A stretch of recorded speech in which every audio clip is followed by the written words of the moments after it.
Hello and welcome to the APMA podcast. Hope everyone's doing well. We've got Dan. I'm back. Got Dan. He's back. Back in it. I must say, Jordan, that is a fetching shirt you're wearing. Oh yeah, mate. I've just had enough. That's it. I obviously with the arm, shit's just hard to put on. So I was like, fuck it. I'm just gonna go for button shirts. Yeah. This is just one of my button shirts from a it's holiday when I went to Clacton. It's very much a holiday shirt. Yeah, and it's kind of like a purple. And my cast is purple, so yeah, it does match. Yeah, true. Color coordination is important, especially when you're resting. Yeah. I did have to walk down to the shop to get milk. That's it. So I have been out today. It is fucking freezing. Don't know what's going on. Does it affect how you walk? Having the cast on? No, not really. No. It's just fucking annoying. Like it's unbelievable how debilitating having one arm is. Yeah. You know, I was very grateful that it comes off in a week's time, 6 days time. Yeah. But if they're like, yeah, your ligament's still fucked, so what we're going to do is we're going to put it in for another 3 weeks, I might, I don't know. He kind of scared me. He kind of scared me though, because he was like, you know, I really mean this. Please rehabilitate this properly, because if you don't rehabilitate a wrist properly, in years' time, your left hand is going to be fucked. And I was like, right, okay. No pressure then. Did he elaborate on what would potentially be the like arthritis and shit, and just be absolutely fucked? But and obviously I play golf and that, which is hilarious because I on finance to help the credit score, very responsible. I got some new golf irons that weren't supposed to come for 6 weeks, and they came after 2. Slap bang in the middle of my recovery when I can't even fucking use them. So they're just sat in a box in my living room, just teasing me, which is awesome. Do you have to just keep doing movements? I literally can't. So it stops me from doing that. Right. It's like at the elbow. Yeah. So it's literally just like that the whole time. So what rehabilitation do you have to do? Just move fingers, or you just? I know this literally just afterwards to do like the physio and that. But yeah, this is just frozen in place for 3 weeks. So it's weird with cast. Rachel broke her arm when she was young, and so they put it in a cast, and I don't know how long it was on for. How long they put a broken arm cast on for, like 6 weeks or something. And then she went back, and they put it on wrong, and the bone, it had healed. Oh no! It had fused basically, so they had to re-break her arm. Oh my god! And then put it back in again. That's horrendous. Yeah. Wow. Yeah, it's mad, isn't it? How your body can, like, imagine if, I don't know, back in the old days, whatever, if it would just, I guess it wouldn't freeze, but yeah. But to have your fucking arm re-broken, re-broke, to reset it because they fucked up. Oh my god, that is horrific. That is absolutely horrific. But yeah, I was shocked that I didn't think that you'd get cast for ligament damage. No, that's interesting. Breaks, isn't it? Yeah, so that's why I was very shocked to be in the cast room. Did you get to pick the color then? Yeah, that's cool. Yeah, there's loads of different colors, but every player. Yeah, exactly. I got to pick my favorite color. There you go. But yeah, you love that. You really do. Yeah. Did they actually say what happened to the ligament? Did it like part of it break, or did it just ping and fracture? Yeah, no, it's just because when with the force where it went like that way, it just stretched. It's that like bobbly bit in your wrist. It's the ligament connected to that. Right on this side. Yeah, obviously. So but yeah. Anyway, that's that. It's just like can't do anything other than walk. Just walk. No. Yeah. No work. No gym. No golf. Brilliant. That's horrible. Is it your left hand? Yeah. Yeah. Are you left-handed? No, I'm right-handed. Oh, okay. But like, because my hand is like upright, I can't turn my hand over to do keybinds and shit for editing. Yeah. So shit, yeah. And when I was doing that, because I didn't go for an X-ray until like nearly a week later because Right, I wanted to get my latest ghost investigation edited and finished before I got my arm treated. Okay. And I tell you what, even Painful. just doing that, just going down here was fucking. I had to keep taking breaks. I was just like, this is a joke, you know. But yeah, the commitment, mate. The commitment. Yeah, exactly. To get it out. Exactly. Yeah. You're committed to the craft. Yeah. Oh, and the biggest shitter that I forgot to tell you is it could be coming off tomorrow, but the specialist is on holiday. So the doctor was like, "Yeah, you want it in a cast for 2 weeks," and then I was like, "You've booked me in 19 days later, though." So yeah, I'm on holiday. Okay, cool, excellent. Are you the only person that knows what ligaments are in the wrist? Or... Yeah. He's the only guy at uni did that class. Yeah, everyone else missed it. They're at freshers. Yeah. But yeah. Well, I witnessed firsthand how debilitated you are when we were playing. Well, you attempted to play a game with me the other day. Yeah, and it just didn't work, which leads kind of nicely into us talking about gaming. Yep. I've recently got back into just trying to collect and play some old games. So I just thought we'd talk about our experiences playing games. I've got a few to show that have come in from the post and some of the charity shops I bought them from. Some of them are a bit as described or weren't as described, but it's the lottery you get when you buy online from a charity shop. But most of them are bought from an actual charity shop, physically in person. You can buy online from charity shops. Yeah, there's a few that I think Oxfam is one, a big one. That's quite interesting. Yeah, because not to take this on a tangent, because it is still related, but one thing I have been able to do is buy and sell. So I've been really getting into eBay and Facebook Marketplace and going to car boots. Oh, so cool. I have been doing that, and I have bought some games, but I've bought lots of stuff, just trying to just generate a new revenue stream. But it's also something that I don't know, I just enjoy it. I love car boots. Yeah. I fucking love them. Yeah, I do. I've been going every Sunday morning at like 8. It's just great. Do you go to the same one, or do you just try and I'm starting to realise there are some regulars. That's it. There are some, selling the same stuff week in, week out. But yeah, no, there is some stuff to be had. Like gaming wise, it's a World of Warcraft expansion from like 12 years ago. I just looked at it and I was like, that is that's sealed. And I was like, how much for that, mate? Because, sealed in like the original thingy, that goes for even more. I was like, how much do you want on that, mate? He was like, £2. And I was just like, Jesus. Okay, yeah, I'll take that, mate. I'm not even going to knock you down. I'm going to take that, but like, £1.80? Yeah, it's a quid. But how it started, which is crazy, right, is a few weeks back, maybe a few months now. We just went around the car boot. We went late, and this guy was packing up all his shit, and he was selling furniture, and he was like, if you take that table, there's a lovely like old-fashioned vintagey wooden desk with a red leathered inlay top, right? So if you take it, you can have it for free. And I was like, I will take that. So I took it, put it on Facebook Marketplace. I looked online at how much similar ones sell for, put it on Facebook Marketplace. 3 weeks later, it sold for 150 quid, and I got it for free. Banging. So that's sort of my starting budget now. Yeah. Like, there's so many opportunities in that car boots. Yeah. He couldn't be asked to put it on his van. Yeah, and he made me 150 quid. I did one a few months ago. It's just to get rid of. I had so much stuff out of a cupboard, and I've paid storage for this cupboard, and I was like, I've had it for 2 years. Paid like well over $2,000 for this storage. Like the stuff in it's not even worth that. So I just got the whole lot and I car booted it.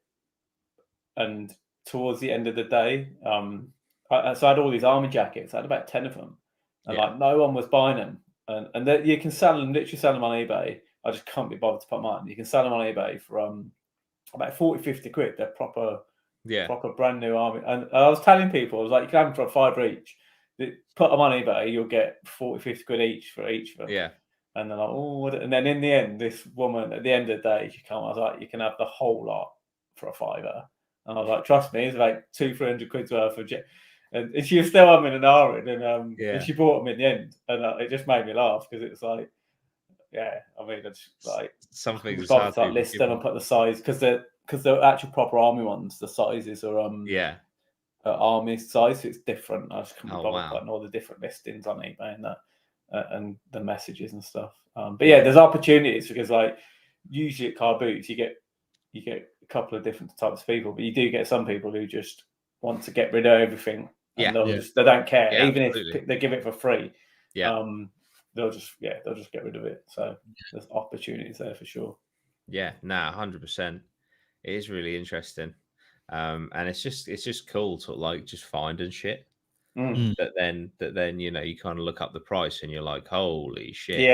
The light bulb moment.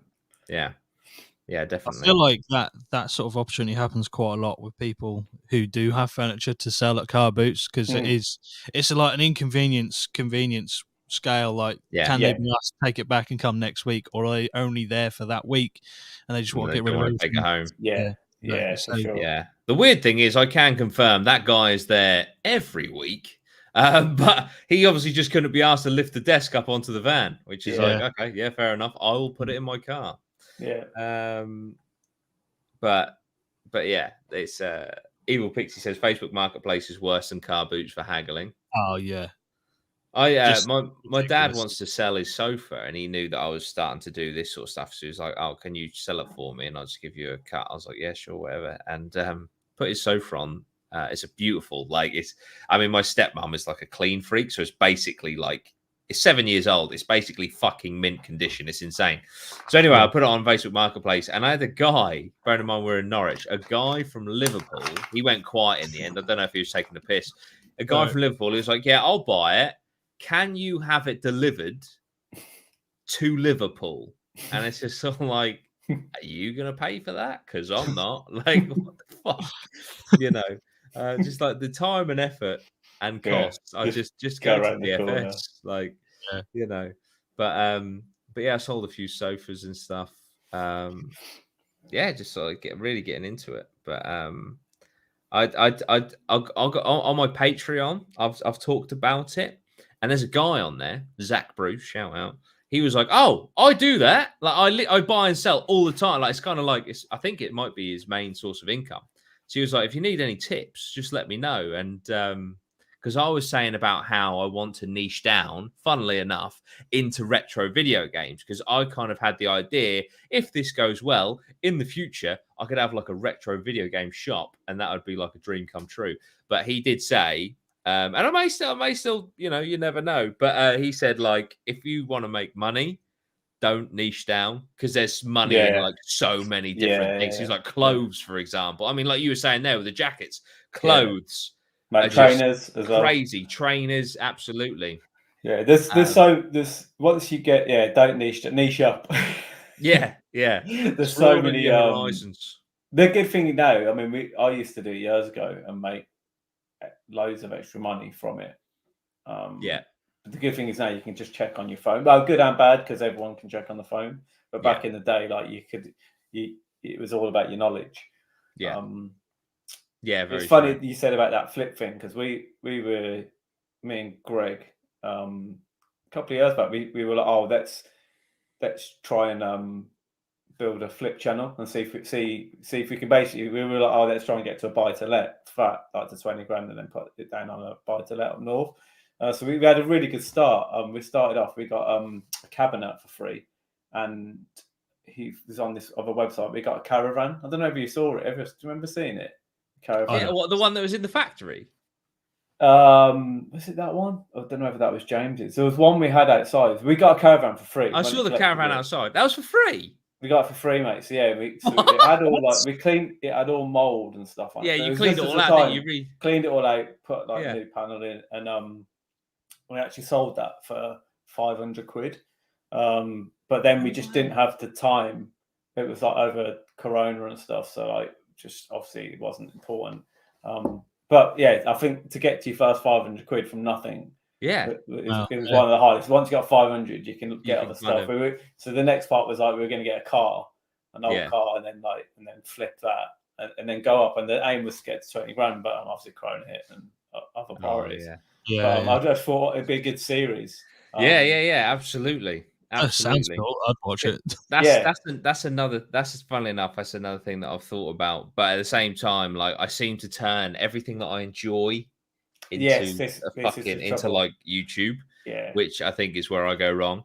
And then you can lose enjoyment. But but I watch loads of like flip channels and stuff where they go, and more specifically golf ones, weirdly, like flipping golf clubs and stuff, which there's a lot of money in. But I fucking love them, and there's definitely a community there and stuff, and it would be totally different. But then it's then again like you're turning. But then that's kind of the way of the world. Like if you can make content out of a business, it just and it's still there's still elements of enjoyment. Like we film, I've got it somewhere. We filmed the first couple of bits, and it was actually really enjoyable. It was funny, and like the good thing about it is I had the pickup truck at the time, so like we could go and get bits of furniture, and add the factory, so we could pick up big bits of furniture, store them, and then flip them. So that like especially nowadays, like I said, there's opportunities everywhere if you want to flip and make money. It's just having the time and effort to do it. Yeah, no, absolutely. Well, I've decided, and this, I don't know how long, I hope this will continue, obviously, but obviously it needs to work. I am dedicated, when I come back, I'll basically, because I'm off at the minute, I'm like trying to I want to have a structure when I come back. Yeah. And I'm going to dedicate a day to the flipping shit, to obviously buying, to photographing, to uploading, and stuff like that, and just see where you should definitely document it, because it's like I said, there's a community there, and like there's loads of people who will watch it. And it's just just do a little miniseries, bang it on your YouTube. It doesn't completely fit with your other stuff, but who cares? Like, I think you should definitely document it, because it's interesting. I love that stuff. Yeah, definitely. It's and it can also help with I know a lot of these flipping channels, like some of the audience actually go on to buy some of the stuff that they exactly. Like there's one channel, what they do, which I really like, is whatever the item is, and this was always golf stuff, but what they do to make it fair is no matter what they buy, they start the auction for £1. I think it's because they know they've got an audience there, which will obviously end up buying it. But it's sort of like, look, it starts at £1. Whatever you guys go to, it goes to, kind of thing, which is quite cool. But I also thought about a fun chat. This is if I made a channel or whatever, or content about it, and if it was making decent money, blah blah blah. I thought about a fun challenge series where I go into charity shops, I buy certain items, and then whatever profit is made, I redonate back to the charity. So say like a charity sells something for a tenner, and then I sold it for £80. I then go back and I'm like, look, I do this. I bought this. I sold it for this. Here is the profit, because this is or respend it in the charity shop. It gets straight to charity. It works the same way, and then you've got and then it's self-sufficient. That's true. And then that's kind of like it's a flip, but within the charity environment. So it's like you're literally generating money for charity. Yeah, that's really But so I thought something like that would be quite cool. But bringing it back to video games, there are a lot of video games in charity shops and stuff, which is quite cool. Like I was kind of looking, and I was like, holy shit, there's lots of stuff. I've got like 3 charity shops near me that I've been kind of circulating recently. But I was close to. I think I told you when we saw each other the other day. I was close to buying a couple of games at the local shop, right? And they're on the shelf, and I was like, the original Halo, I'll have that. Pick it up. There's no disc in it, but the manual's in there. So I'm like, okay, they must just keep the discs at the front desk. So I pick up another one, and it's a Tony Hawk's Pro Skater. Can't remember what one it was, but again, no disc in it, but there's the leaflets in it and everything. The case looks fine. So I take them to the front desk, and I'm like, "Oh, just those two, please." And the bloke doesn't even open the cases; he just scans them and just asks for the money. And I'm like, "Oh, have you not got the discs?" And he's like, "Oh, are they not in there?" And I said, "No." He said, "They've been stolen then."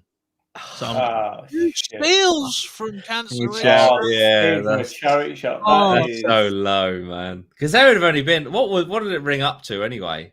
I mean, I know some people struggle with money, but maximum like £8. Yeah, max. But either one of two things has happened, right? Someone's come in and stole them, or whoever's donated them, nobody's checked, and they just didn't have the disc. And he didn't check going out, so that could be a possibility. Also, thinking, I was like, who steals from a charity shop? And I was like, oh yeah, there is a category. I mean, it is Yarmouth as well. Do you know what I mean? There's a category of people that do steal from anywhere, isn't there? Unfortunately. Yeah. Funnily enough, though, speaking of the original Halo, I bought that at a car boot the other week for £3.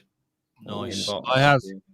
I've got one hopefully coming in the post. I got Halo 2 from charity shop. Nice. But I didn't get the first original one. I've got a few here that I've got in person. Metal Gear Solid 2, Sons of Liberty. Oh, cool. The only thing about this, right? The only thing about this I didn't realise is, weirdly, this has obviously been in a household with smoking. Oh, wow. Underneath, absolutely fine. What the fuck? That is stained. Yeah. Is the disc all right? That looks like almost like someone's dropped a coffee on it. Yeah, both discs are absolutely fine. That's weird. Fine. I guess that's what's circulating now at car boots, because I remember back in the day when I used to go and make money from it, my go-to was like SNES and Mega Drive games. Yeah, and I was just on the hunt for them. And at the time, you could pick a set up for about £5, Mega Drive and a couple of games, and I would resell them. Oh man! I would put them on eBay, and I had loads of spare parts. So if they didn't have a lead or a joypad or whatever, so I'd sell like 2 joypads, the Mega Drive, and 3 games, and then I'd also get the pictures off the internet of the games and put them into my listing.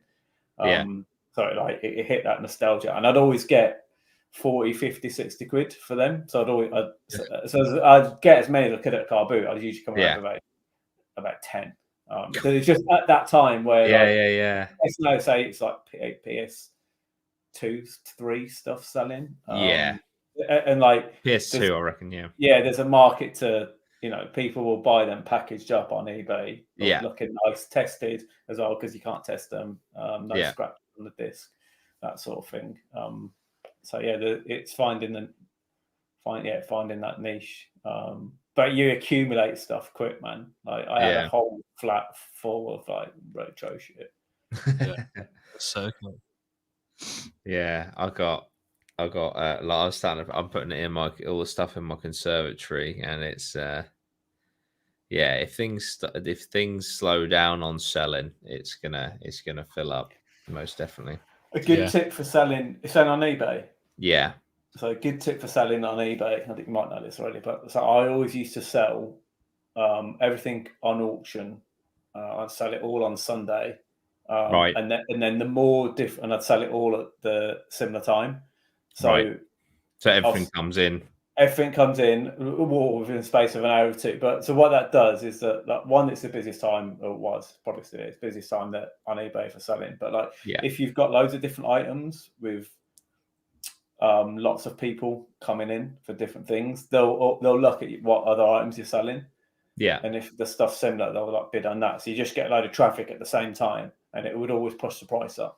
I tested loads of different methods on eBay for selling. Yeah, that always worked.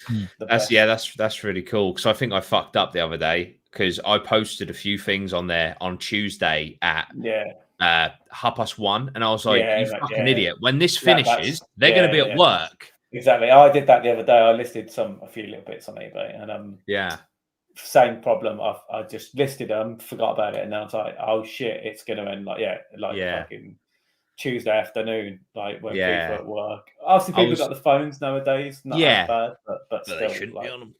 Yeah, there shouldn't be. Sunday about 4:00 is prime time. Yeah, I was watching this work. I was literally thinking this like yesterday, and I was watching this woman who resells, and she says that she sells on a Tuesday dinner time, but she does 5-day auctions, so they finish on a Sunday. Yeah. You can pay them, but you have to pay extra. Yeah. I also pay to promote. Do you do that? When you I haven't been on it in years, so like I don't do that. I've pay like a couple of quid to promote. Yeah. I guess it's worth it. And it depends what it is and what you're selling, what your margins and all that sort of stuff are. I do like flipping stuff though. I've always I still, even to this day, if I go to a car boot and I walk past a store, if I ever see anything old, like Mega Drive SNES, like I literally get a burning sensation to go and buy it. No, absolutely. I've been like on the lookout for retro game consoles and stuff. I've kind of, it's weird that I remember this and it still stings because I've got all of my Pokemon games, right? And I sold one Pokemon Emerald, not in the box, just the cartridge. Pokemon Emerald. I must have been 12, 13 at a car boot. I remember this because I'd never experienced it before. I know a lot of people do. I know Jimmy has talked about this before. When you get there at like 5 a.m, you get like the hardcore people with like a torch on their head come around. They're looking as you're bringing stuff out of the car. A woman did this and she asked about the Pokemon Emerald. How much is it? And I said, 3 quid. Sold it for 3 quid. Just the cartridge. You can look on eBay right now. Just the cartridge, 200 quid. And I feel fucking sick. I sold that for 3 quid. Not only that, though, but the thing is, if I had it right now, I wouldn't sell it because I have in there red, blue, yellow, sapphire. Yeah. And so Emerald is like missing now. Yeah. But just knowing the value and that I sold it for 3 quid is just like, oh, man. Yeah. The knowledge of getting in there early. You're getting me. I used to love, you get up at like 4, which I never like getting up early, but I used to love it for that. You get your cash out, you might have like 300-400 quid. It's like a hunt, isn't it? You're going around and you're hunting, and and also when you translate money into car boot money, it's totally different. Like you could do for 300-400 quid on a night out, whatever, and it's like, but 400 quid at a car boot, it's basically having about 4 grand. Yeah. You fucking minted, didn't you? Because everything around between the £1 and 20 quid, and if something's like 40 quid, it's like whoa. Hold on, do you know where you are? 100 quid on like a fucking Chinese. 100 quid at a car boot, you're like, fuck, what? You mad? Like, no chance, mate. That fucking 30-inch plasma, £100. No chance. Isn't it? No, you're absolutely right. Yeah, absolutely right. Yeah, no, for sure. There's one I want to check out because I also can't drive at the minute because obviously manual is that gear stick. When I get my car back, there's a car boot on a Wednesday because to me car boots have always been a weekend thing. So I'm like, a Wednesday car boot. That's got to be like they've got to be hardcore. Yeah, as you say, that's got to be hardcore. So. The pro car and the retired people. Yeah, for sure. But so my cast comes off next Wednesday. So the following Wednesday, I'm going to go to. I think it's the Armitage, somewhere. It's like 4 miles down the road. But yeah, we need to film. We need to go to one and just film a little. I would love to. A little thing, and then would it be hard to stitch it together? No, I don't think so. We'll just do a little, I don't know, a little series or something. Funny, maybe a little challenge or something. If we all go, we can all go to, and that's what we could also do, because that would we could test our local car boots. So we could go film ourselves at our own like local car boots, and then see who makes the most profit, and then just put it all together, and then see where the best place to make. We'll set up a budget of I don't know, 100 quid or something, and see what. And see what happens. Yeah, I'm down for that. So I wanted to do one and go to one anyway. Or even we could just go and then just say to have a budget 100 quid. So we can film a little bit, but we can just have a day where we show what we've got. Yeah. So then it's like we don't have to mess about too much.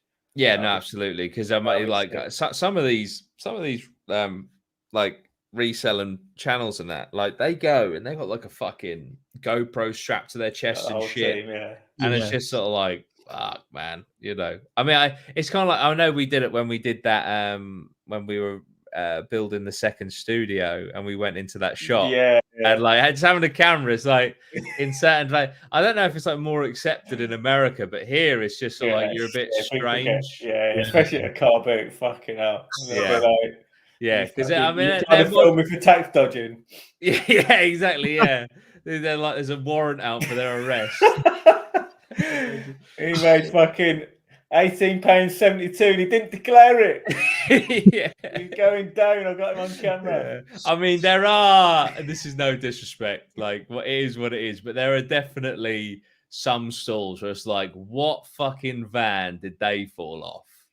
You know what I mean? Like, like there's like a vape shop at the one down the road, like in a car boot stall. It's like, which shop did you rob to get all this? I remember when me and James were so back in the day, we got into we were basically ordering all these SD cards from China. Yeah, and so they're all like 32 gig, 64 gig, and at the time they were going for like, you buy them at the shop for about 80 quid, £100, and we were getting them for fucking like 2-3 quid from China, and they were coming, and we were like, fucking, this is, and we were selling them on eBay, and we were selling them at a car boot, and we were making cash, man. We were making decent money, and I was loving it. We get to the car boot and we'd had this case, man, and people like, we were like, we're fucking, this is it. We made it in life. Like we were never going to work again. We'll just be the fucking SD card guys. And then, they said 32 gig. You put them in the computer and they say 32 gig on them, but somehow they managed to corrupt it, so it would show as 32 gig, but they were actually 2 gig.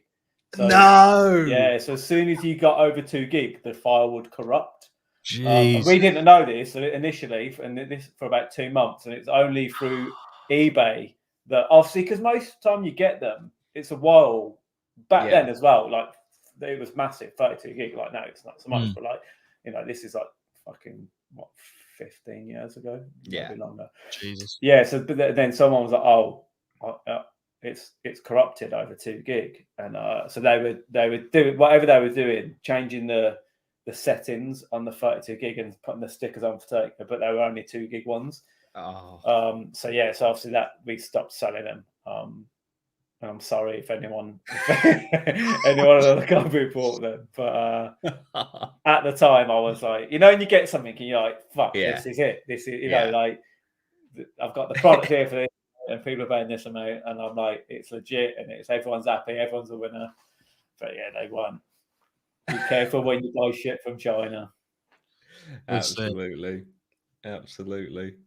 Oh dear.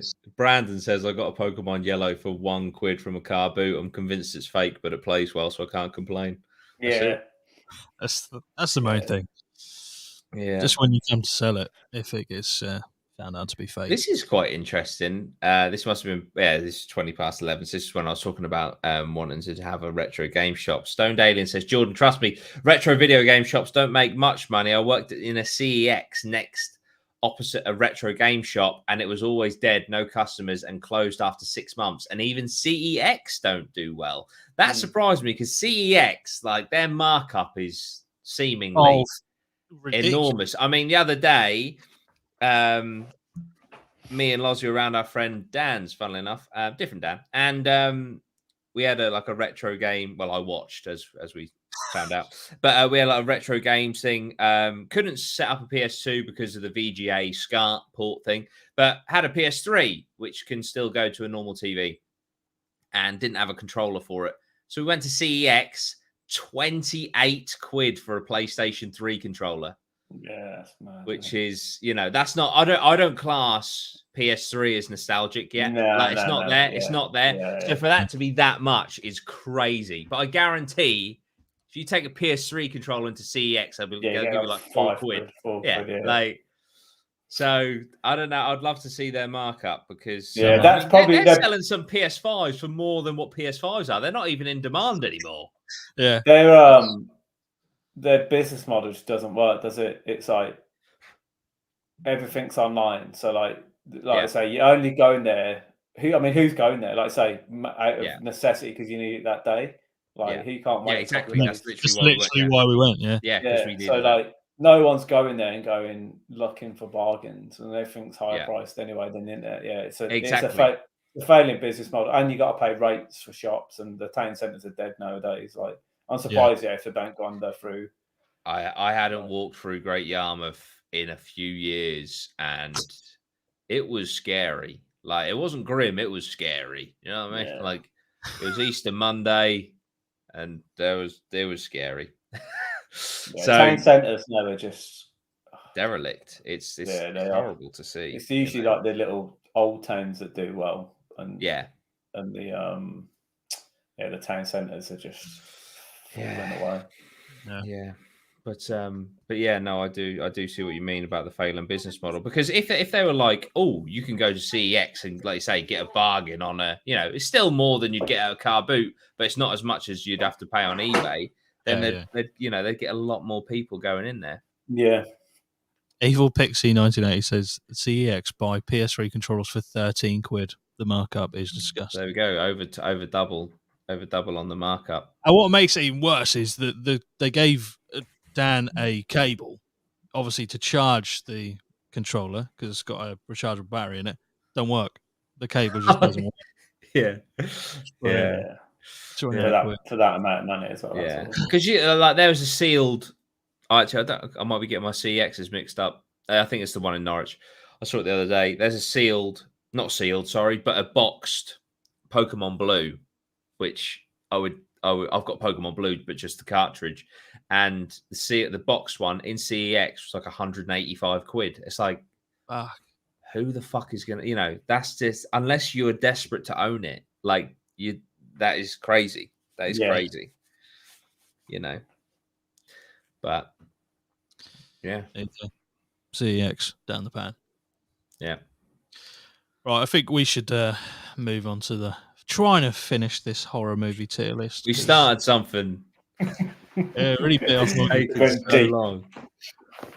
So what we've done in the previous episode is we've gone through all the films that me and Jordan haven't watched and put them into the haven't watched category, so we don't have to rate them. So if you have watched them, Dan, it's unfortunately they're staying in and haven't watched. But there's loads of films left to do, so I'm really not confident that we're going to finish this. But we'll start it. So put this back on the screen. Let's go. Conjuring 2. Great film. It's the one with the Enfield haunting, isn't it, in London, and the introduction, I believe, of the nun. Nice. Yeah, I like The Conjuring 2. Can't really remember that well. I'm pretty sure I've seen 2. It might have been just the first one I watched, though. I can't remember. But I remember it being pretty decent. I'm not the biggest horror fan, but everyone I know likes the Conjuring films. Yeah, I don't think you can knock them. Just a quick note on while I've seen all those videos like that, and to link into what we're going on before about the charity shops. So DVDs at the minute are currently like £5 for £1, aren't they, in charity shops? I think that's an absolute steal. So 20p each. Like if you look at VHSs now, they're starting to go up in value. Yeah, I don't know how many VHSs were made compared to DVDs, but I imagine it's around the same. DVDs possibly less, but there will be a time in the future, maybe like 10, 15, 20 years, and I think DVDs will be properly sought after. So if you can get some now for like £1, £5 for £1, I bought when our internet went down, I bought loads for the kids, and I've just got to put them all in the loft now. But I think there'll be a time when they'll be worth a lot of money. I think now's the time to spend £50 on all your best ones, put them in the loft and sit on them. And I guarantee in years to come they'll be worth a lot of money. That's a great shout, because you know what? Funnily enough, before I did the Marvel figures that I've got in the background, I thought about buying VHS horror movies, because it's a bit like, in a way, I know they're still small and stuff. and a DVD case does do the same. But like the difference between like a CD case and a vinyl case. Yeah, I just because they're a bit chunkier, I just think they just make for really cool. yeah, like the classic kind of, the ones that are like more like sleeves than and I just think for a backdrop and stuff that would look so cool, which is probably why that tied with, and obviously with nostalgia as well, why they are going up in price. But you're absolutely right, and eventually I believe Blu-ray would do the same because everything has gone digital now. Mate, it seems, and I've seen this so many times in the past, it seems like there's so many of them that they'll never be worth money. But I remember thinking that about old cars, like Ford Astras. I used to get 400 quid. Then they're like 7, 8, 10 grand, and obviously they're big and chunky and hard to store. But like old Mega Drive games, you could pick them up. Like all this old stuff in the past, I've seen it proper increase in value, and just because of the nature of like they just don't make them anymore. And they get scratched and broke, and they will just decrease over time, especially rare ones. And you can just pop them in your loft, and in 10, 20 years, they'll be worth like a hell of a lot of money. I believe the same. Like I've got I could be completely off, but I've got I got it from HMV. It's a limited edition comic book sleeve, Shaun of the Dead.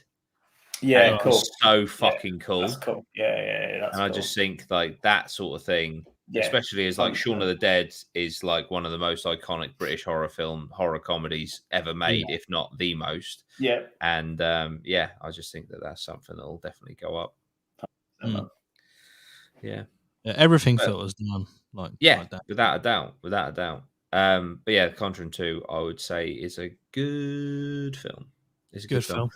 Ashton says Conjuring 2 is great. My viewing was made better by watching it at midnight in a cinema that sits in the middle of the woods next to an abandoned building whilst there was a megastorm. Jesus. That sounds like a film in itself. Look at the list. The list now is obviously I haven't seen it. Only when we first did it, it's so chunky in it. I was like, I didn't even know that was a section that all of that blew. I haven't seen sections. So but just quickly, I don't want to go backwards and forwards too much, but going back to CEX, because Stoned Alien is our man on the inside. He says CEX's reason for the markup, especially on controllers, is it's harder to come across original PS3 controllers that's not third party or fake. There we go. Got some inside information. Stoned Alien, the man on the inside. Yeah. What are we saying about Peak? I've seen it, and it is a good film. It's got Tom Hiddleston in it. It's like a haunted mansion type thing. I've not seen this one, so I'll have to go with your... Yeah, not seen. Yeah, it's a bit of a weird film. It's like basically this family has made lots and lots of money because their house is built on like this red oil. And the house is haunted because of it and stuff. And it's like in the Victorian times. But it's a good film. I would, if you see it, I'd give it a watch. What's the next one? I think it was Dead Silence. Yes, Dead Silence. If I move it back across. Not seen it. Don't know anything about it. Right, Dead Silence. Have you seen it, Dan? No. It's crap, right? But it has the most stupid fucking twist ever. And so obviously as you can see, it's about like a puppet, like a ventriloquist puppet thing, right? And there's this guy in it who's like throughout the film is I think it's like the dad or the uncle or something. And he talks loads throughout the film. But he's always sitting down. And then you find out in the twist at the end that this guy has actually been dead the whole time, and the woman that's always stood next to him is actually his ventriloquist. And it's like, there is no fucking way, if you go back earlier in the film, that woman was like doing some like ventriloquist shit with a full human being. So it's crap. It is crap. I've just spoiled the twist because I wouldn't even bother. I'm actually going to thank you. I'm not that I was probably going to watch it anyway, but thank you for... Sounds like a good twist, but yeah. Absolutely certain I'm not watching it. It is a hell of a twist, but it's just so dumb. Because it's just like, Are we saying bottom of the barrel then with that, or just bad? Bottom of the barrel. Dead Silence is bottom of the barrel. Get in there, Dead Silence, you absolute bastard. Right. Doctor Sleep. I did watch this. That's the sequel to The Shining, isn't it? Shining, that came out a few years ago. I thought it was okay. Yeah, it did. It's not even a scratch on The Shining. Nah, yeah, I kind of skipped through it. Yeah, I couldn't tell you anything memorable at all. So yeah, I'd say it's got to be an okay. Yeah, I think that might be generous. Don't Breathe. Not seen it. Don't Breathe's cool. Yeah, I saw it. I thought it was good. Yeah, good film. It's where they break into a house and the guy's blind, but he's got like super hearing. And then there's a bit of a twist in that as well. But it's good. It is good. We'll stick it in good. Oh. What's the next one? Donnie Darko. I have watched this. Jesus Christ. I love Donnie Darko. Is Donnie Darko a masterpiece, I think, is the question. Yeah, it I feel like I want to watch it again. It's Jake Gyllenhaal's first film, wasn't it? Yeah. And for that, I can't remember the ending. I'm trying to think. It's very confusing. I remember watching it. It's the first and only time I've ever done this. I watched Donnie Darko, and then when the credits rolled, I restarted the film and watched it again. I literally watched it back to back to understand what the fuck happened. But it is brilliant. It is fucking brilliant. Am I right? Am I twisting this with Breaking Bad? Is there something to do with a plane? Yeah. Yeah, because you know that bit in Breaking Bad. There's a plane. Yes, yeah. And I confused the two, but yeah. I do remember it now. Yeah, I need to rewatch that for sure. But I remember it being. I remember wanting to watch it again. So great. I think this is. I just think it is. It's got to be up there, isn't it? With classic. Yeah. I think it is.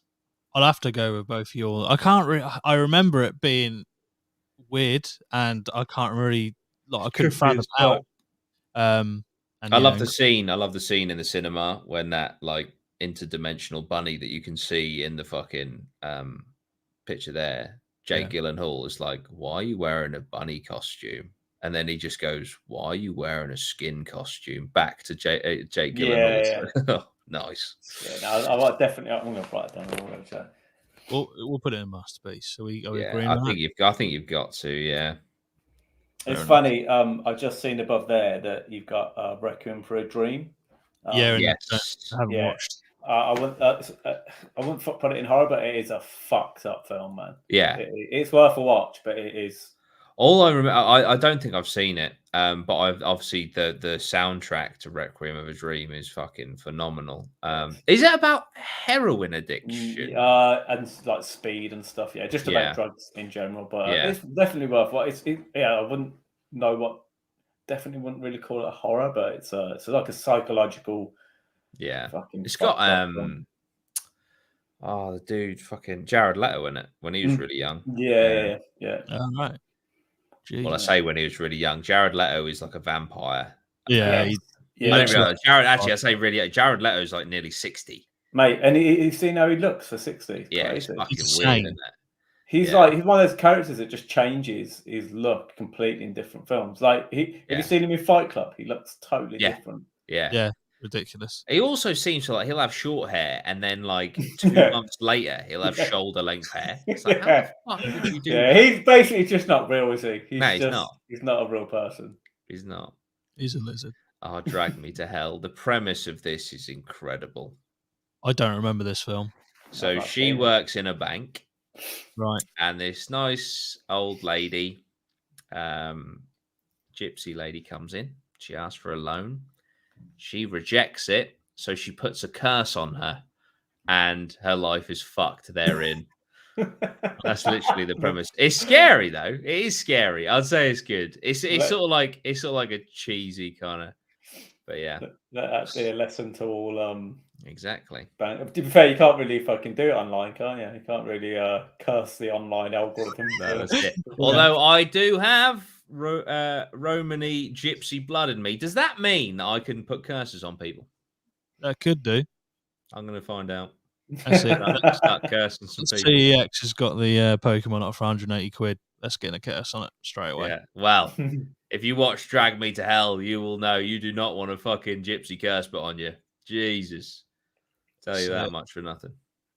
Well, yeah, I'll say it's a good film. It's not great. You know, it's a good film. It's not bad. It's good. Is it okay? Possibly, but we'll give it good. Evil Dead remake, loved it. Went to see it at the cinema. It was terrifying. There is a scene in this film that I don't care who you are, you cannot watch the scene without squirming. And I will describe it if you like, but for the listeners and viewers, I would there is a warning. Because obviously, Evil Dead, they open up a book, the Necronomicon, and it releases evil that starts possessing and like fucking shit up, right? And this woman is possessed, and she's like talking to her friend or her, you know, the woman's friend, but obviously the demon is not her friend, and she's all possessed and shit. And the woman's like trying to fend her off with a Stanley blade, knife. Yeah, the demon possessed woman takes the Stanley blade and cuts her own tongue in half, like long ways, using the Stanley blade. It's all like, it's obviously practical effects, but it is just in your face, and it's just like, oh my god, it's like gross. It's fucked. But really creepy, really good film. I really enjoyed it. I think it came out in 2013. I went to see it in the cinema, and it was like the scariest thing I'd seen in the cinema. I like that about some of the old school movies that you don't get, like the older FX. Yeah, practical effects are so much better if they're done right. But you don't really get that nowadays, do you? Because they can just get CGI. Like there's a couple of like films that try and pay homage to the old school. Yeah, you get a lot of like indie horror films are good for that. Yeah, I think it's because they've got a lower budget, but it actually works. Works, yeah. There's quite a few directors in the film. There's one in this list still to come, actually. I think it's called Void. That uses practical effects, and it's fucking horrific. It's like Lovecraft. Horrible. But yeah, Evil Dead, I'd say it's a great film. Evil Dead is a great film. I'll have to watch it. I haven't seen the remake. Yeah. That's great on there. I'll tell you what, I'll tell you another to talk about putting my money where my mouth is. I own a lot of DVDs. I don't own many Blu-rays. I bought Evil Dead on Blu-ray when it came out after seeing it in the cinema because it was so good. And that was when Blu-rays were like 20 quid. Yeah, Exorcism of Emily Rose is good. I can't remember it. I've definitely watched it. Yeah. I remember watching it. I think it was quite good. Yeah. I don't know if that one's based on a true story. I think it is. It is. Yeah. I think that's why it gives it a bit. I think that's the one. Yeah. No, it's not a spoiler because it's literally the premise of the film. I think that is the one where it's it goes back and forward between obviously the exorcism of Emily Rose and the court case because she died, but it's literally established in the first moments of the film because the whole premise, I'm pretty sure it's all about the priest on trial because she died doing an exorcism, and I'm pretty sure it is real, or it was real. Yeah, I'm sure it's real. Yeah. Final Destination, they got pretty crazy, but they are. I think they're cool films. They are. Yeah, they're like what would you? They're like classic horrors, aren't they? Where they're like, it's not believable, but it's just jumpy. I don't know. Yeah, they're good. Yeah. They are good, but like once after 2 or 3, you kind of yeah, absolutely. But I like the way that they subvert expectation. Yeah, I'm not a massive fan of Final Destination, but I see the appeal, and it's just interesting to see how people are going to die. I like the premise of the first one. It was like, that's because it hadn't really been done before. That's interesting. And I like the way some of the scenes are fucking awful, aren't they? Yeah, because also like it looks like there's an obvious way they're going to die, and they don't die that way. Yeah. It's a bit like it reminds me of like watching a game of Would You Rather, It's like, you come up with situations. It's like, would you rather this or would you rather this happen? You go, oh, no, that's not a good way to go. Yeah. Evil Pixie says a whole generation now has a fear of driving behind lumber trucks because of Final Destination. I always get that. I fuck it anytime I see that. Anything with a big load, I'm like, fuck that. I'm getting off that for sure. Absolutely.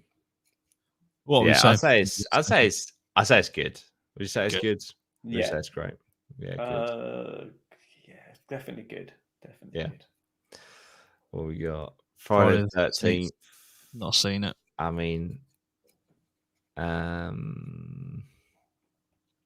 that Freddy? Oh, no, that is. I always get this mixed up. Is that Jason or is that Mike Myers? Oh, Mike Myers in it, yeah. I don't know. I thought it. Oh no, Halloween. I can see it coming up. Halloween is Mike Myers, so that must be Jason. Friday the 13th. I can't remember it, to be honest, which I know it's horror films. I know it was a big classic, but it's like I mean, it spawned like an iconic killer and so many sequels. I can't even remember it, so I've not seen it. I know it's like teenagers at a camp get killed, but I'll say good. Yeah, good. I mean, because it's iconic. You can't really say it's not. We'll put Psycho in okay. Oh yeah, that went down well. Yeah, just to fuck people off. I'm gonna put it in okay. That's it.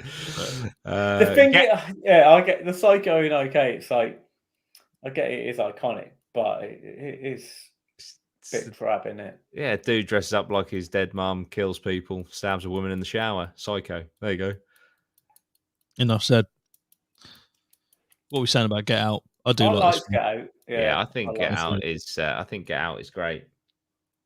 I think you've got to, given the amount of horror films that are about, I think you've got to give film extra points when they like go from a new angle.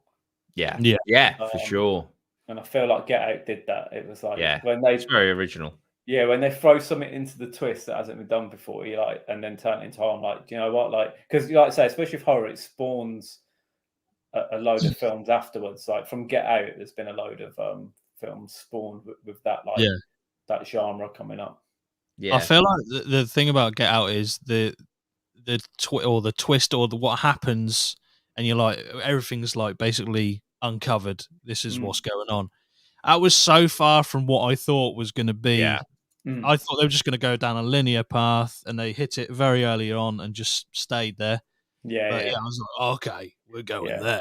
Okay, I like intelligent twists as well. Always, I'd say it's great, to be honest. It's great, and I think it is the best of Jordan Peele so far. For his movies, I'd say. What we got next? Gremlins. Right. Now, this is controversial. Gremlins. I watched this at Christmas time because it is technically a Christmas movie. Never knew that. Yeah, it's Christmas time. I watched it. I would say, God, where's it coming from? I don't know. That's the thing. Is my phone's off, so that's it's another phone. A film on itself. I would say that Gremlins is okay because Gremlins 2 is awesome. Oh, okay. Yeah. Gremlins 2 is so good.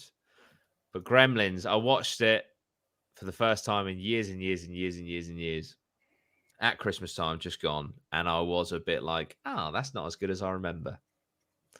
So I'd say it's okay. Fair enough. Yeah, no, I'm kind of with you there with Gremlins 2 being. Gremlins 2 is so fucking good. Gremlins 1 was like. I feel like they have more budget in Gremlins 2. Yeah. Is that the new Halloween film? I'm gonna say this, and it might be controversial. Halloween, don't give a fuck. It's just for me, it's absolute fucking trash. We've got 2 Halloween films back. That's it. I don't give a fuck. The first one, like that reboot one, which is the one we're now looking at, is worse than the original. But for me, they're in a category of their own, which is bottom of the barrel. Okay. Yeah, I'm not fussed about it. Is it with Jamie Lee Curtis?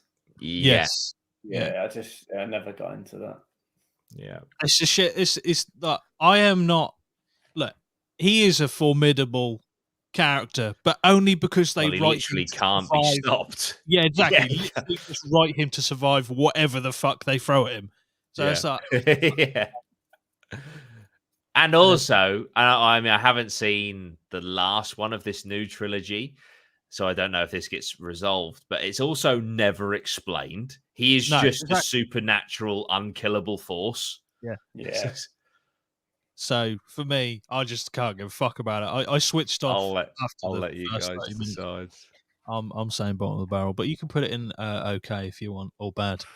I've never really watched them to have an opinion on them. Let's bottom of the barrel and both. Ashton Mitchell's just said Halloween 1978 is the best horror film ever. It just isn't. All right, it just isn't. Ashton, I'm sorry. I'll put this one in the bottom of the barrel, and I'll put the original Halloween. I'll put that in bad. All right. These next two are good fun. Oh, these next three. Oh my god. Next three. Hellraisers, never seen, so I don't know. They got shit after number 3. The remake that come out like last year is pretty cool though. Oh yeah, there's like 7 of them, 8 maybe. But no, Hellraiser 1 and 2. 1 and 2 are great, I think. Okay. Practical effects, like we were saying, gory as fuck, masochistic. The reputation of Hellraiser 1 when it came out was like so bad. Everyone was like, it's a horrific horror. I don't think I was ever allowed to watch it. I think I got worried about the reputation. I've just never watched it. So I'd like to watch it. It's good. It come out. I'm sure it came out when I was young. Everyone was like, "Oh god, it's like the worst film ever." So it definitely had a reputation. And it's just one of those ones. I didn't watch it when I was young. Because of the reputation. 1987 it came out. Yeah, so it was going around that it was like, you think at that time I was 8. So everyone was like, "Oh, it's the worst." Yeah, let's not sit him down and watch fucking. Yeah. I had friends who watched it at that age. I remember people watching it for 8, 9, 10 years. So I'll have to watch it. Yeah, Hellraiser. I would honestly put both of them in great, to be honest. Okay, we'll go with that because I ain't seen it. But stop at 2, and then watch last year's Reboot, because last year's Reboot is really cool. And then I would definitely go as far as to say, because this is the best horror film I have ever seen in my life, that Hereditary is a masterpiece. I would agree. Yeah, it's a fucked up film, isn't it? It's, I mean, that moment when they're driving along is like the biggest shock I've ever seen in my fucking life. My mouth hit the floor in the cinema when that happened. And it's just the use of the horror that I really like. Is it's not like bah jump. It's like, because of the lighting, it's like, is that like a person in the corner of the room just staring? Like, is that, they're like people in the corners just staring, obviously when she's in the fucking top corner of the like ceiling towards the end, and but they never bring attention to them. No, because it's sort of like you can't. It's the biggest fear, isn't it? It's like you're laying in bed at night, and in the corner of your eye, catch something. You think you can see something. That's not ideal at all. And that's what I love about Hereditary is. And then I watched a video of like the deeper meaning and like the payment and the demon that is in that and stuff, and like the biblical history of payment and stuff, which just added a whole nother layer of just fucking wow. But yeah, Hereditary is a fucking masterpiece. It's Ari Aster, isn't it? The one who did Midsommar as well, and he's got a new film coming out. I think it's Something Wrong with Bo or something with Joaquin Phoenix, which is coming out in like a month's time, which I can't wait, because obviously Joaquin Phoenix is a banker as well.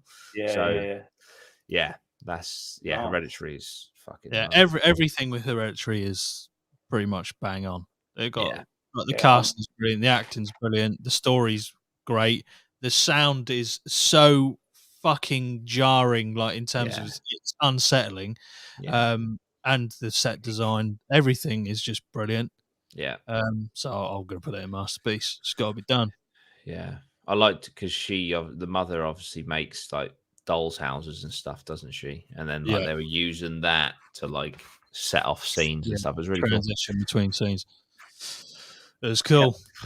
Hills Have Eyes is a fucking disturbing film.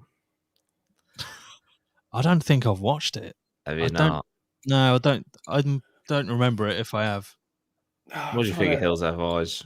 I get it mixed up with Wrong Turn, I think. Oh yeah, very similar. Very similar. So their drive, mind you, even when I say the premise, it's going to sound exactly like Wrong Turn.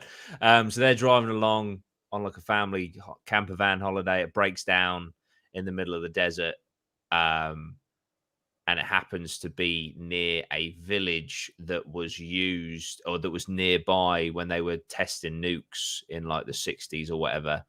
And so they're all like fucked up, and then the family that are broken down start getting attacked and stuff, and then the mutants steal the baby, so the dad goes to get the baby back. I'll have to I can't. And then Wrong Turn is they're in like a forest. A similar premise. I'll have to rewatch. Kind of loosely watched it, but yeah, it's cool. I'd say it's a good film. Yeah. Good. Those Wrong Turn, Hills Have Eyes, I've categorized them as like good. Yeah. I watched the Wrong Turn reboot on Netflix, and there's no mutant people. Yeah, no, they're just like normal people that like druidy people that live in the forest instead. It's very strange considering it's a reboot to completely change the antagonists. But yeah. Hills Have Eyes I'd say is good. I wouldn't say it's great. Yeah, I'll do that. I'll put it in good. I'll go with your assessment on that. Just quickly, Ashton's chimed in with the Mike Myers situation. He said, to Jordan's point about Mike Myers not being explained, it was technically explained in number 5 as he gets cursed by a cult, but in the original and the latest 3, he's just a very tough dude. Interesting. Well, thank you for filling in that blank. I actually prefer the curse by a cult over he's just a tough dude, because when you say tough dude, he literally survives anything that is thrown at him.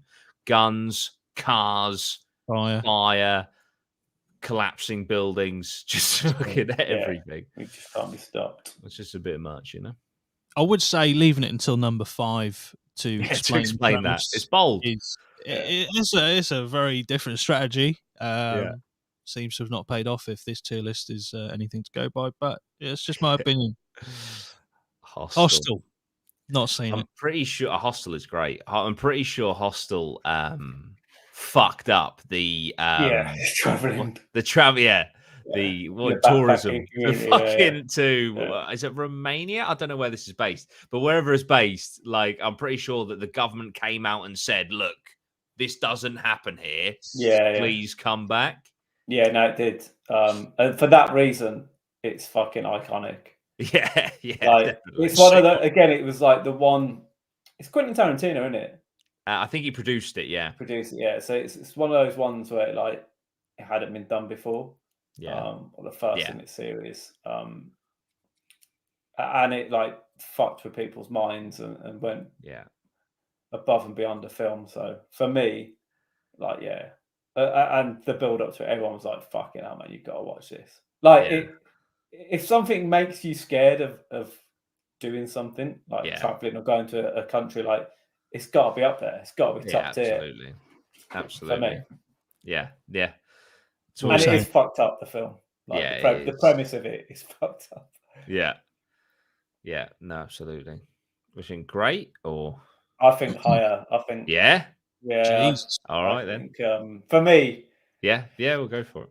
Yeah, I know that like the factors and stuff. It is a great movie as a movie, and then like you say, great film, and possibly masterpiece in legacy. I can see where you're coming from on that. Are we putting it in great or masterpiece?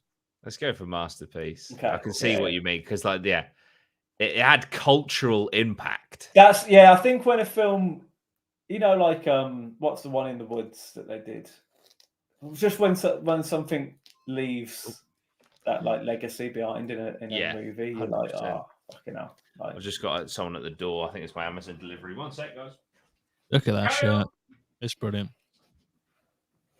Well, Hostel, I'll have to give Hostel a watch then, because if it's... Oh, it's worth a watch, yeah. Like, again, some of these films are like time. They're about the time as well. So it's like, obviously with that, when it came out, what's the country? People were scared about the travelling. It wasn't as open, and people were like, oh, they didn't know if it was how, what went on in some of these countries. So just got people thinking. And I like films that do that. I like films that like test you. Slovakia, I think. Slovakia, yeah. By the time I got to the door, he was driving down the road. He just left both packages on the doorstep. Yeah, I do love the Amazon Very drivers. exciting. It's an extension cable. Nice. Yeah, because I've got another light on this side. Because I wanted to like do both. I've still got to sort this room out. It's very grey. Oh dear. I need to reapply my LEDs because they're just failing behind me. Yeah. Did we do the next one? No, we haven't started. How many movies are on this thing? A lot. Oh my word! It's a big old list, isn't it? Do we quick fire or do we just keep going? Get about 7 episodes out of it. I think. No, it's sad. Look at could you quick fire the rest of them? It's hard to quick fire them because some of them do need talking about, don't they? I think we could leave it for another last half an hour somewhere. Yeah. Okay, cool. So if we do, I don't know. If we do one more, it'll give us. It'll make it. Oh yeah, it'll make it even. Get the void off the bottom. Yeah. Well, how many? So is that 1, 2, 3, 4, 5, 6, 7, 8, 9, 10, 11, and then how many rows? 1. So there's 55 movies left. Yeah. So I think that we could do that in half an hour. Yeah. Because some of them are. There's some great ones in there as well. There is. Yeah, I don't want to. I think we should do them again because there's some of them that. Yeah, there's some we can't possibly miss out. Yeah. All right, we'll do. Right, Hush. Have you seen Hush? I've not seen it, but I've heard about it. Fucking great premise. So basically, she is in a. She's gone on like a solo getaway to like a cabin type holiday home, whatever you want to call it, on a lake, and someone attempts to break in. Oh no! But she is deaf. So, like, initially she can't even hear this guy trying to break in, and then like he realizes that she's deaf and stuff, and it's like this cat and mouse. Well, she's got a disability of not being able to hear. It's really fucking cool. Is she on her own? Yeah, she's on her own. Yeah, and that's fucking scary. Just being out on your own in the woods, deaf. Yeah, but I think I don't know, I can't remember I don't know if she's a writer or something like that, and she just wanted to I think she's broken up with someone. She wanted to get away anyway through stress and stuff. So she wanted to be alone, and then someone decides to, yeah. But it's a great film. It is a great film. I would recommend it. I would definitely have to watch it because it has been. I tell you, it's the same maker of Haunting of Hill House and all those. I was going to say because that's his wife. Yeah, that's the same actress out of both the. Yeah, that's Mike Flanagan's wife. Wow, he always casts his wife. I see it. You marry a director, you're never going to be out of work. Brilliant. Especially when he keeps getting films fucking and the series being commissioned for him. Yeah. I think it's a great film. I would honestly say it's a great film if you're ever looking for something a little bit different. Put it in great. Yeah, I think so. Bang it in great. It feels like we've done like literally 10 films. because I think we have done literally 10 films. It's quite a formidable task. I didn't realise there's that many films. I thought there was like 50 in total, but it probably looks like there's more like 70, 80. You realise as well how many films you haven't watched. Yeah. And then that's between like all of us three as well. So that's Is it just quickly? Just go through that list, Dan. Or is there any on there that you have seen? I've seen Child's Play. Chucky, yeah. Chucky, yeah, and that was kind of iconic back in the day. It made it worse when there was that case as well that the two young boys watched that film and then Jamie Bulger case. Oh yeah. So that like kind of linked in with that film. Yeah, it's horrible. Yeah. Any others in the Craft? I've seen that, but that was shit. It's in The Craft. No way. It's just it's a kids film. Right? Oh, is it? Oh, right. Savage. Requiem for a Dream. Seen that one. That's White Noise. I think I've seen that. Yeah. That's about it, really. I think. And I feel like I've seen that little kid's face with the no eyes somewhere before. I was going to point them, but you won't see me. Yeah, I think that's the Ring. Yeah, the Ring. Japanese film. Yes, I've seen the Ring. Yeah, that's fucking quality. Yeah, I think that's the original Japanese one, though. I ain't seen that one. No, that's in the original. Yeah, that's it. I think. All right, cool. And Carrie, I think that's quite iconic.